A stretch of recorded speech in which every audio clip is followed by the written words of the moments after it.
Hi again, this is Brother Teacher. Can you cook? Can you sew?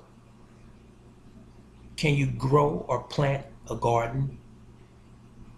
Can you do anything on your own? Can you make anything?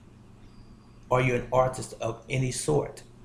What can you do on your own? Can you wash clothes? Do you have the ability to do any of the aforementioned? It's just a handful of things I mentioned.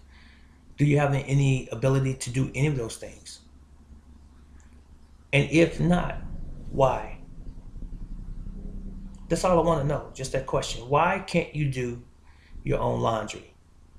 Why don't you know how to do that? Why don't you know how to use a hammer and nails?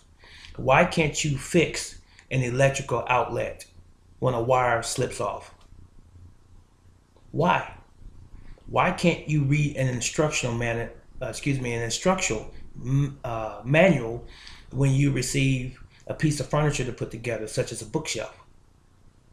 What's so hard about it? Maybe you haven't applied yourself. That's all it is application, applying yourself. So, what I'm trying to get you to understand, my friends, is that we have to learn how to be independent or more independent. We rely so much on someone else doing things for us that we become so dependent upon them that we are paralyzed when they're no longer available. Do you know what? I can cook. As a man, I can cook. Been cooking ever since I was a teenager. Stayed around my aunt and my mother, and I learned how to. And I cook better than some women. I did. What's your excuse? Why can't you cook and prepare yourself or even your family or someone else another meal? That's not good. You should know how to prepare a meal for yourselves. Now, I'm not talking about boiling hot dogs or throwing some ramen noodles in a pot and boiling them. That's not cooking.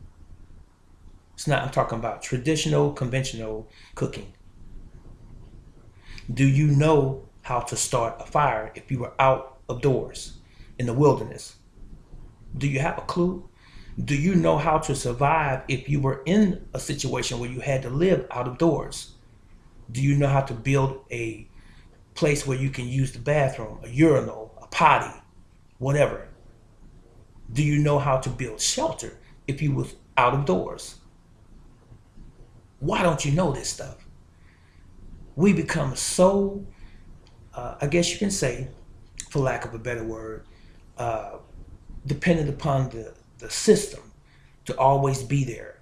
You know, what's around us. You know, I can always go to Walmart. I could go to Kroger's. I could go to this store. I could go to the hardware store. I could always stop at the gas station and get gas. But all of those outside entities are just that, outside entities. Why do we depend and rely so much on all of these other things? Again, if you cut your finger while you're slicing a potato, do you run to the emergency room and get a stitch? Do you really? You don't know how to stop bleeding? You don't know how to perform the Heimlich maneuver if you're sitting at dinner and one of your children begins to choke on food? You have to call an ambulance? Something is wrong. So the question again, my friends, is what do you know how to do? Learn to be independent. Learn these basic fundamental skills. Before we had any of these institutions, guess what? People did these things on their own. Do you know how to deliver a baby, or do you have to go to the hospital and have this man or woman, obstetrician, deliver this baby for you? The baby's gonna come anyway. There have been stories, and I'm sure you've heard of women on their way to the hospital to deliver, and they had the baby in the car. Haven't you heard that they had the baby at home or sitting on the toilet? The baby's going to come anyway. So if peradventure that were the case, are you going to be shocked because it happens where it happens at? Or are you going to say, I've got to get to the hospital where those people who know what they're doing will take care of the situation? Just something to make you think. Again, What is it that you know how to do? The point is, if you allow everyone else around you to be doing everything for you, what you can and should be doing for yourself, you have placed yourself in a position of helplessness. Don't be that person. This is Brother Teacher. Give me your